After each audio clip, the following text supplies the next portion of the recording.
नमस्कार दोस्तों, स्वागत है आप सभी का हमारे YouTube चैनल में। तो दोस्तों, आप सभी को बता दें कि यह दो दिव्य शक्ति आपकी आसपास घूम रही है और आपकी रक्षा कर रही है। जी हाँ दोस्तों, आप पिछले समय में बहुत ही मुसीबत का सामना कर रहे थे, लेकिन दोस्तों आप सभी को बता दें कि अब आप सभी को घबराने की कोई ज़रूरत नहीं है, क्योंकि यह जो दिव्य शक्ति है आपके आसपास इसलिए घूम रही है ताकि आपको अपने जीवन में कोई भी तकलीफ ना हो और ना ही कोई परेशानियां उठानी पड़े। जी हाँ दोस्तों, अब आपसे भी बहुत ही अच्छे और भाग्यशाली इंसान हैं।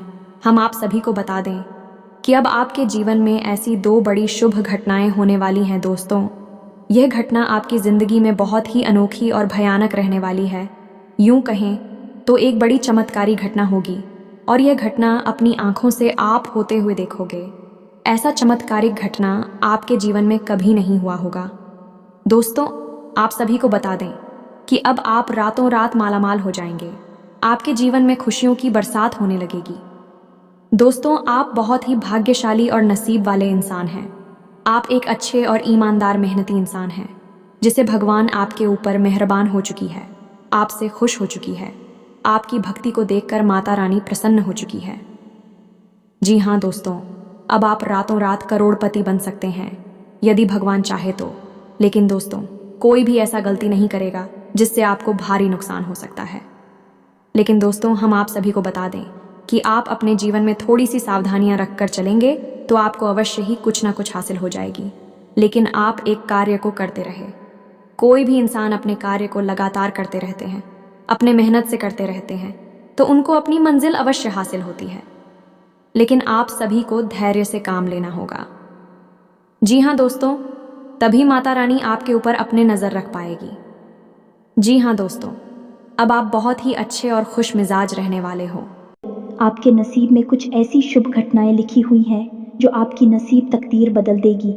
जी हाँ दोस्तों, कि कुछ ऐसी बातें भी हम आपको बताएंगे क्योंकि केवल आपके व्यक्तित्व के बारे में है, खुद के बारे में है और बेहद ही गुप्त हैं। तो इन बातों के बारे में आप किसी से चर्चा ना करें। दूसरा ये है, आप वीडियो को बिल्कुल अकेले में एकांत में ठंडे दिमाग से देखें तो आपको ज़्यादा समझ में आएगा। यदि आपने किसी काम को करते करते इस वीडियो को देखा तो आपको कुछ भी अच्छी तरह से समझ में नहीं आएगा और आप सही ज्ञान नहीं ले पाएंगे, तो फिर आपका जीवन कैसे बदलेगा। दोस्तों तो बस आपको ठंडे दिमाग के साथ इस वीडियो को पूरा देखना है और हर बात जो इसमें हम बता रहे हैं उसे समझने का प्रयास करना है। हम आकर आपको बता नहीं जा रही है कि भगवान की पूजा पाठ करते हैं, सच्चे मन से उन्हें याद करते हैं, अपनी तकलीफ है उन्हें बताते हैं, लेकिन भगवान आपके बारे में क्या सोच, और जब भगवान आपके बारे में सोचती हैं तो आपको कैसे पता चलेगा कि भगवान आपके बारे में क्या सोच रही हैं और अब आपको इसके अनुसार अपने जीवन में क्या बदलाव लेकर आने हैं। आखिर भगवान की भाषा क्या होती है, आप कैसे भगवान से बात कर सकते हैं। बड़ा ही गहरा विषय है जो आज के इस वीडियो में हम आपको बताने जा रहे हैं। यदि आपने आज के इस वीडियो को नहीं देखा तो यकीन मानिए आप एक बेहद ही महत्वपूर्ण जानकारी से वंचित रह जाएंगे। जी हाँ दोस्तों, आपके जीवन में जो आज की स्थिति बन रही है, इस स्थिति में भगवान आपके बारे में कुछ विशेष कर बैठे हैं।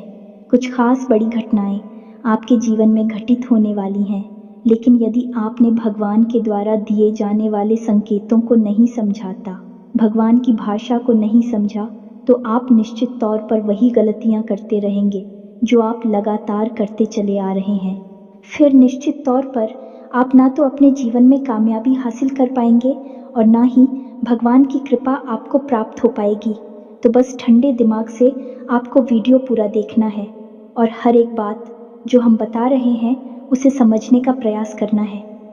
तो चलिए दोस्तों, बिना समय गवाएं आज के इस वीडियो को प्रारंभ करते हैं और बताते हैं कि क्या फैसला है जो भगवान ने आपके लिए लिया है और आपको इस फैसले के अनुसार अपने जीवन में कौन सी ज़रूरी बदलाव लेकर आने चाहिए। यहाँ पर यह रही कि आपके अंदर यदि घर की हिम्मत है, यानी कि समय देने का साहस है, अभी आप इस वीडियो को देखें, जल्दबाजी में बिल्कुल भी ना देखें। तो चलिए आज के इस वीडियो को प्रारंभ करते हैं लेकिन इससे पहले आपसे एक निवेदन है कि कमेंट में पूरे भक्ति भाव के साथ, सच्ची श्रद्धा के साथ जय मां संतोषी कृपा करूँगा 3 बार अवश्य लिखना दोस्तों।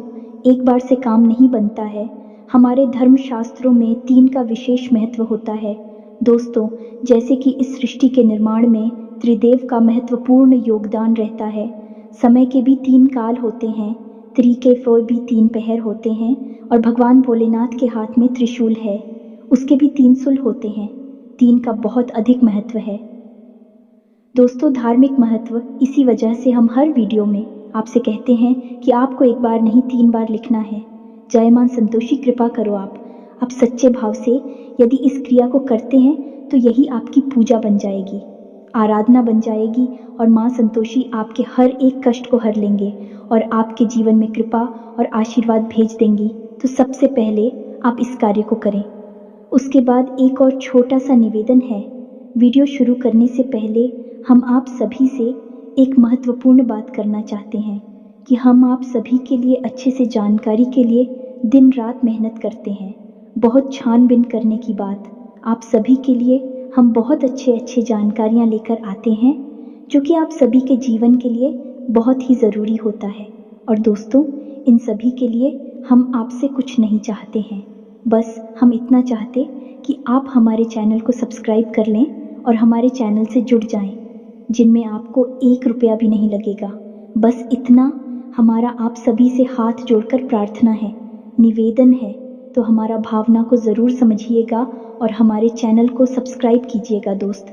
इससे हमारा बहुत अधिक मनोबल बढ़ेगा और हम दुगनी मेहनत से आपके लिए ऐसे ही सूचना और ज्ञानवर्धक वीडियो लेकर आते रहेंगे। जी हाँ दोस्तों, तो चलिए सब्सक्राइब कर दीजिए, फिर आगे बढ़ते हैं। जी हाँ दोस्तों, तो चलिए शुरू करते हैं। दोस्तों एक बात क्यों हम आपको बता दें, और ये थोड़ी सी कड़वी बात हो सकती है, शायद सुनकर आपको अच्छा ना लगे, झटका लगेगा।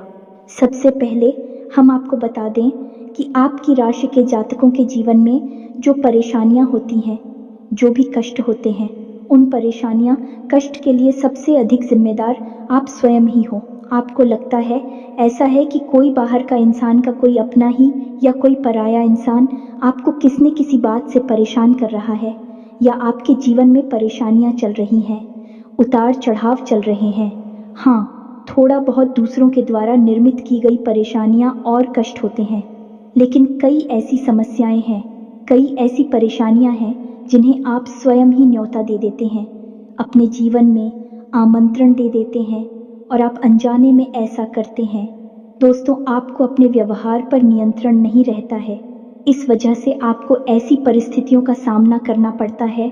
तो अब इस बात को सुनकर आपको शायद ऐसा मन में प्रश्न उठेगा कि आप अपने आप को परेशान क्यों करेंगे।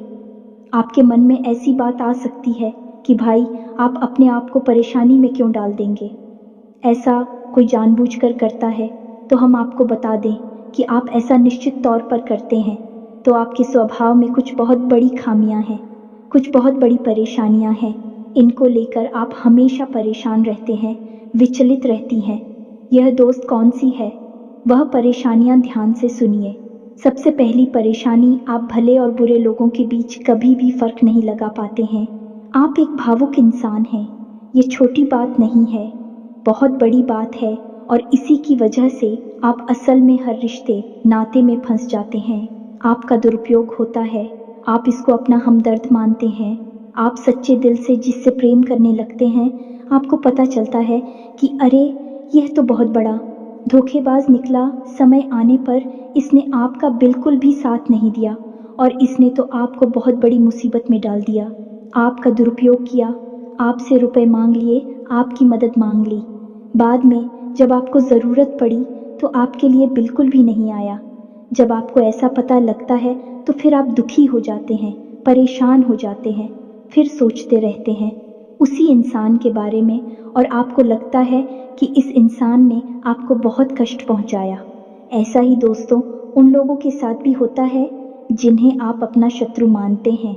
इसका उल्टा भी होता है, जिन्हें आप अपना शत्रु मानते हैं लेकिन वह असल में आपके हमदर्द है, लेकिन आप उनकी बातें अच्छी नहीं लगती हैं, आपको उनसे चिढ़ होती है, उनकी कही हुई हर एक बात आपको चुभने लगती है, लेकिन असल में होता उल्टा है। अभी आपकी हमदर्द है। हो सकता है कि आपकी थोड़ी बहुत आलोचना करते हैं, आपके कार्यों में कमियां निकालते हैं, लेकिन भी आपको देख रहे हैं, आप पर नज़र रख रहे हैं, आपकी चिंता करते हैं। तो आपके अंदर जो कमियां हैं, उन कमियों को बताते हैं तो आप चले जाते हैं और आप उनसे दुश्मनी मोल ले लेते हैं। तो अपने जो आपकी हैं सच्चे वाले, उन्हें तो आप कभी पहचान नहीं पाते हैं, और जो नकली वाली अपनी है, क्योंकि मगरमच्छ के आंसू बहाते हैं, ढोंग करते हैं, नकाब लगाकर आपके आसपास घूमते रहते हैं, ऐसे लोगों को आप अपना समझते हैं और फिर आप परेशान होते हैं। इधर भी आपको परेशानी मिलती है और उधर भी आपको परेशानी मिलती है। तो ऐसी स्थिति में आप खुद अपनी परेशानियों के जिम्मेदार हुए या नहीं हुए, आप स्वयं विचार करिए। दोस्तों के बाद बहुत सामान्य तौर पर हमने कही है, लेकिन बढ़िया दोस्तों, यदि आप सच्चे इंसान को पहचानना सीख जाए तो आपके जीवन से आधी से ज़्यादा परेशानियां दूर हो जाएं।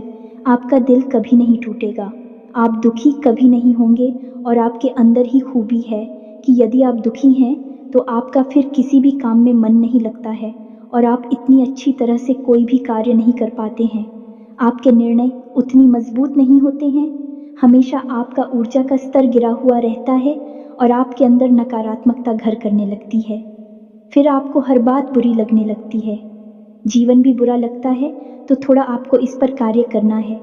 तो आप कैसे पहचाने ना दोस्तों, आपके अंदर एक छोटी सी कमी और भी है कि जब कोई इंसान आपकी बात काटने लगता है, आपका विरोध करने लगता है, तो अचानक से आपको क्रोध आने लगता है, और जब आपके मन में क्रोध उत्पन्न होता है दोस्तों, तो आपका जो भौतिक पल है वो कमज़ोर पड़ जाता है, यानी आपके विचार करने की क्षमता कमज़ोर पड़ जाती है। फिर आप भावना में बहकर जवाब दे नहीं लगते हैं और आप सही आकलन नहीं कर पाते हैं कि यह इंसान ऐसी बात क्यों कह रहा है, आपकी बात काट क्यों रहा है, आप में कमी निकाल क्यों रहा है। तो ऐसे में आपको अपने स्वभाव पर नियंत्रण करना है। जब कोई आपकी बात काट रहा है तो आपको क्रोधित नहीं होना है, रुक जाना है, ठंडे दिमाग से विचार करना है और उसके द्वारा कही गई बात को पूरी तरह से समझने का प्रयास करना है कि आखिर इसने ऐसी बात क्यों कही है। अगर आप यह करेंगे तो आप यकीन मानिए कि आप जिन्हें अपना शत्रु समझ रहे हैं, ऐसा समझते हैं कि यह आपके विरोधी हैं, हमेशा आपके अंदर कमियां निकालते हैं, कुतर्क करते हैं, असल में उनके ही अंदर आपको अपनी हमदर्द मिल जाएंगे। यह दोस्तों, आपकी शत्रुओं के अंदर आपको अपने मित्र मिल जाएंगे, अपने प्रेमी मिल जाएंगे। और ठीक इसका उल्टा भी है दोस्तों, जो लोग आपकी हर वक्त हाँ में हाँ मिलाते रहते हैं, आपकी चमचागिरी करते हैं, झूठी तारीफ ही करती हैं, आप वहाँ पर भी पिघल जाते हैं, आप हो जाते हैं और उनकी बातों में आ जाते हैं, उनकी हर बात को सत्य समझने लगते हैं। वहाँ पर भी आपको अपने ऊपर नियंत्रण रखना, भावनाओं में नहीं रहना है। और जब वह आपसे कोई बात कह रहा है, आपकी तारीफ कर रहा है, और आपको विचार करना है। आप खुद इतने बुद्धिमान हैं कि आसानी से पता लगा लेंगे कि इस इंसान ने आपकी यहाँ पर झूठी तारीफ की है, वहीं उसकी पोल खुल जाएगी और आप समझ जाएंगे कि यह एक धोखेबाज इंसान है, इस स्वार्थ सिद्ध करने के लिए आपसे जुड़ा हुआ है, तभी आपकी अनाप शनाप तारीफें कर रहा है और आपसे अपना मतलब सीधा करना चाहता है। ये दो काम यदि आप करने लगेंगे, आप निश्चित तौर पर अपनी 50% से ज़्यादा, इन्हीं आधी से ज़्यादा अपनी तकलीफ़ों को अपने हाथों से दूर कर पाएंगे। दोस्तों, हम गारंटी देते हैं। बस यहाँ पर आपको सबसे बड़ा कार्य ही करना है कि कोई आपसे कुछ भी कहे, आपको तुरंत उसका जवाब नहीं देना है, तुरंत अपने मन में कोई विचार नहीं लाना है, थोड़ा रुक जाना है, फिर उसके बाद सोचना है कि ऐसा क्यों कहा, ऐसा क्यों किया है, कारण क्या था। जब आप विचार करेंगे तो आपको सारी बातें स्पष्ट तौर पर समझ में आ जाएंगे। इसी के साथ साथ दोस्तों, आपको हम बता दें कि आपके अंदर एक और बहुत बड़ी कमी है। इस कमी को आपको खाना बहुत आवश्यक है, और वह कभी यह है कि आप आलसी हो जाती हैं। वैसे तो आप बहुत मेहनती हैं, लगन के साथ काम करते हैं, और जब आप काम करने पर उतारू हो जाती हैं तो आपसे बेहतर कोई कार्य कर ही नहीं सकते। आपकी कार्य क्षमता बहुत ही अद्वितीय है, ये बात आप यकीन कर लीजिए। दोस्तों, लेकिन अच्छाई के साथ हमेशा बुराई भी होती है।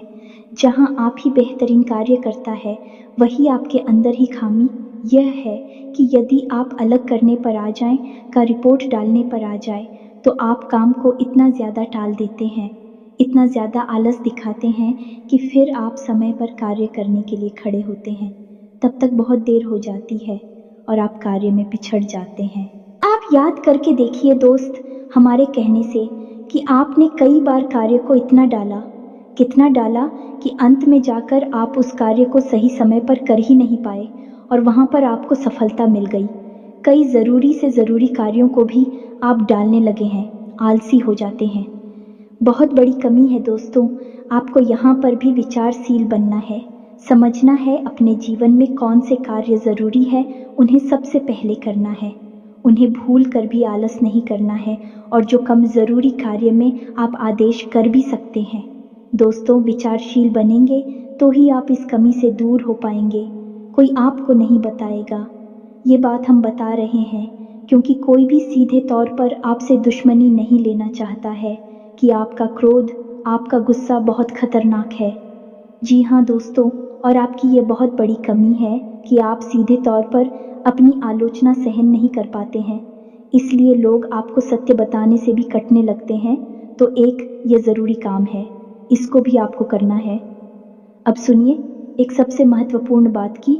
दोस्तों, आपके अंदर एक ऐसे अच्छी बात है, ये बड़ी बात नहीं है, लेकिन इसमें कहीं ना कहीं आपके जीवन में नकारात्मकता शामिल हो जाती है।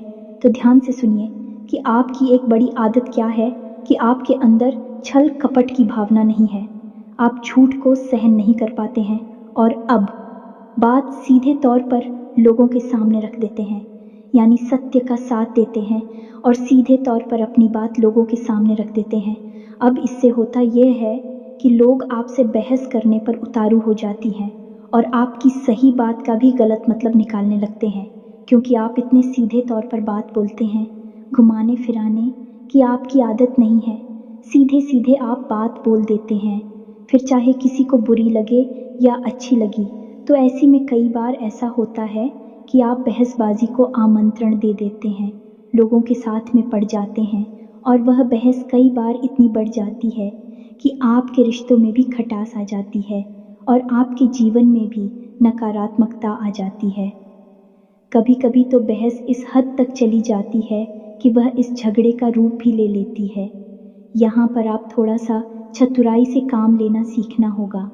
ज़्यादा सीधेपन से भी काम नहीं चलता है और आपके मन में सत्यता है, आप उसे बना कर रखी है, लेकिन दुनिया में उस सत्यता का प्रदर्शन करने की कोई आवश्यकता नहीं है। आपको किसी से बहस नहीं करनी है। कोई झूठ बोल रहा है, गलत काम कर रहा है, उसे करने दो आप, कोई मतलब नहीं है दोस्तों। आप यदि उसे सुधारने में लग जाएंगे तो वह सुधरेगा तो नहीं, लेकिन आपके साथ पेश करेगा, झगड़ा करेगा और आपका भी जीवन, समय और दिमाग सब खराब कर देगा। तो यहाँ पर आपको थोड़ा सा सतर्क रहना है और कब लोगों से बात करते करते, चर्चा करते करते बीच में से हट जाना है, ये आपको समझना होगा। याद रखिए दोस्तों, इस जंगल में सबसे पहले पेड़ काटे जाते हैं जो एकदम सीधे होते हैं। तो थोड़ा सा तो कभी जीवन में आवश्यक है, थोड़ी सी टेढ़े मेढ़े भी बन जाइए दोस्तों। इस समय की मांग है, दूसरों को हानि पहुंचाने के लिए नहीं, अपनी रक्षा करने के लिए। दोस्तों, यकीन मानिए, भगवान श्री कृष्ण ने भी तो मानव को यही संदेश दिया है कि जब काम सीधे तौर पर ना बने तो थोड़ा सा चतुराई का साथ देना चाहिए, चतुर बन जाना चाहिए। तो यह सारी बातें थी कि आपको कहाँ कहाँ सुधार की आवश्यकता है। वैसे तो और भी बहुत सारी बातें हैं दोस्तों, लेकिन उन सबको करने लगे तो वीडियो बहुत लंबा हो जाएगा। तो जो ज़रूरी बातें थी वह हमने आपको बता दी है, आप इन पर कार्य करिए, निश्चित तौर पर बदलाव आएंगे। अब हम आपको बता दें कि आपकी राशि चक्र की एकमात्र कैसी राशि है जो भगवान की बहुत अधिक प्रिय होती है। ये दोस्तों, हम अपने पिछले कई वीडियो में भी इस विषय पर आपको बता चुके हैं, संकेत दे चुके हैं, लेकिन अब हम आपको बताने जा रहे हैं कि कौन सी संकेत होते हैं। मुख्य संकेत होते हैं जिनसे आपको यह पता लग जाएगा कि भगवान आपको बहुत अधिक प्रेम करते हैं, आपकी बात सुनते हैं और आपको भगवान की शरण में जाना चाहिए। तभी आपका उद्धार होगा। अब यहाँ पर गौर करने वाली बात यह है कि कुछ लोगों के मन में यह भी प्रश्न उठ सकता है कि किस भगवान की शरण में चले जाए। तो हम आपको बता दें कि आप किसी भी भगवान की शरण में जाएं, जो आपके आराध्य हैं उनकी शरण में जाएं। आपका काम बन जाएगा, आपकी जिंदगी बदल जाएगी। अब भगवान सब एक ही हैं, सभी शक्ति के स्वरूप हैं, बस उनके नाम और रूप अलग अलग हैं, लेकिन वह सब अंत में एक ही है। तो आप अपने मन में बिल्कुल भी शंका ना लाएं।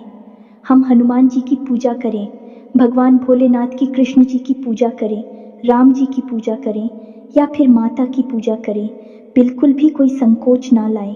आपके मन में इसके लिए भी भाव उत्पन्न होते हैं, भावनाएं होती हैं। आप उनकी सच्चे मन से पूजा आराधना शुरू करें और आप देखेंगे चमत्कार आऊंगा। जी हाँ दोस्तों, अब ध्यान से सुनिए कि आपके शरीर में कौन सी जगह है जहाँ से आपको यह संकेत मिले हैं कि भगवान आपको बहुत अधिक पसंद करते हैं, आप उनके बहुत प्रिय हैं और वह आपको बुला रहे हैं, आपकी ज़िंदगी बदलना चाहते हैं। तो दोस्तों, आप इस शरीर से जुड़ी 5 ऐसी जगह हैं जहाँ से भगवान आपको तरह तरह के संकेत देते हैं। ये दोस्तों तो ध्यान से सुनिए। सबसे पहले आपकी कमर के निचले हिस्से में आपको दर्द रहना शुरू हो जाएगा। यदि आपको दर्द होता है तो आप समझ गए कि भगवान की सकारात्मक ऊर्जा आपके अंदर विश करना चाहती है या कर चुकी है। अब यहाँ पर दर्द क्यों होगा दोस्तों?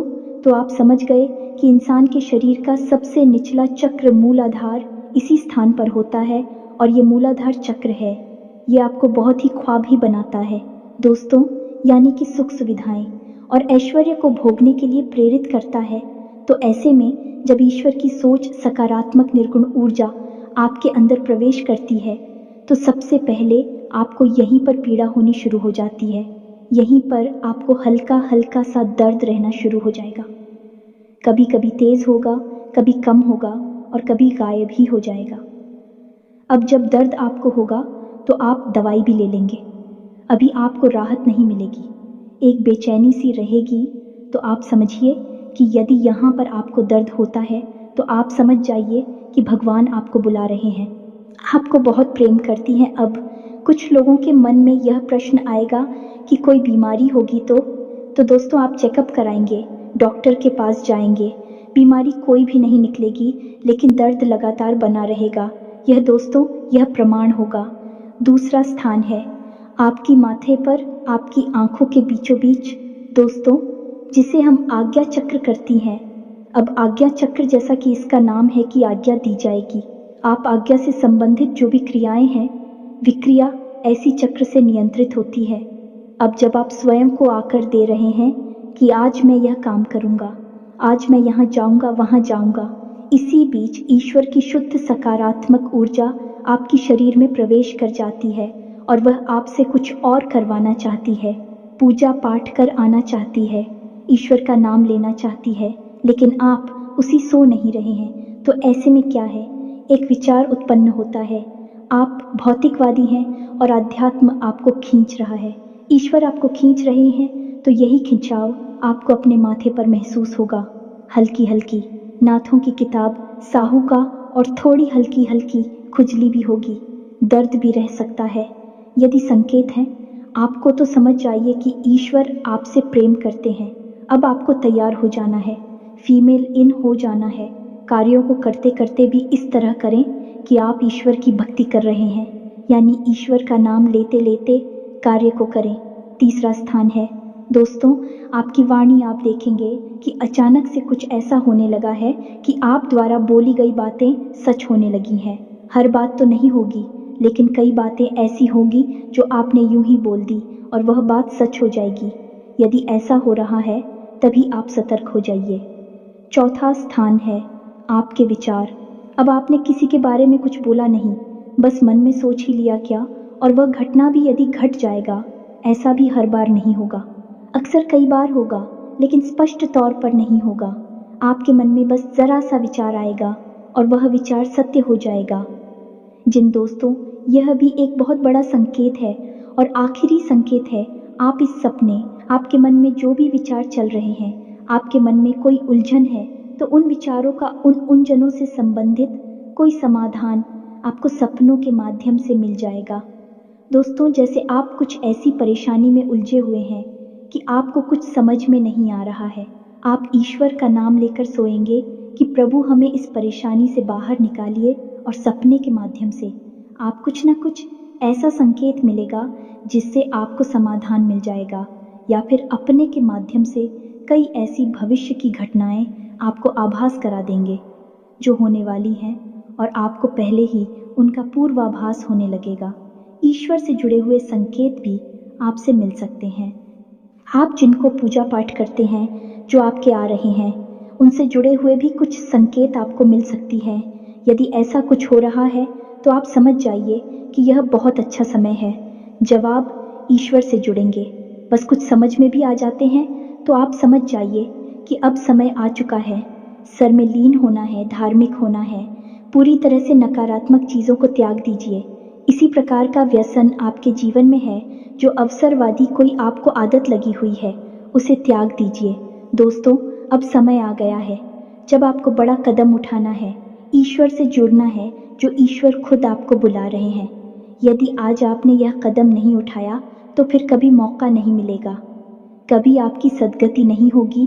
तो अब आपको करना क्या है?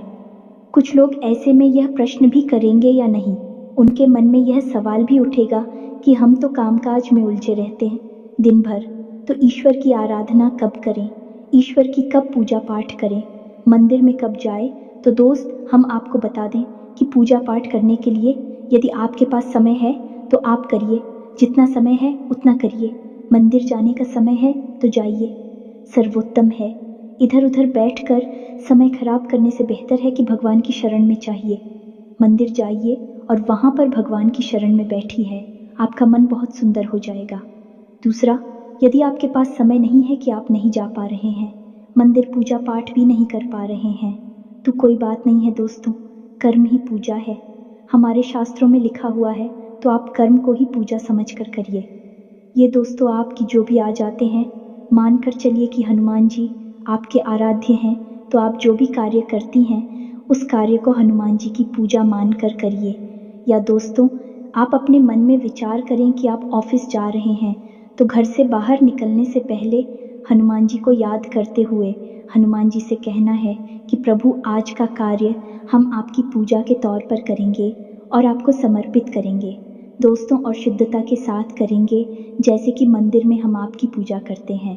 कोई भी कार्य आप करिए, अपने दिन भर के सारे कार्य करिए, ईश्वर को समर्पित करें, उसकी पूजा मानकर करिए।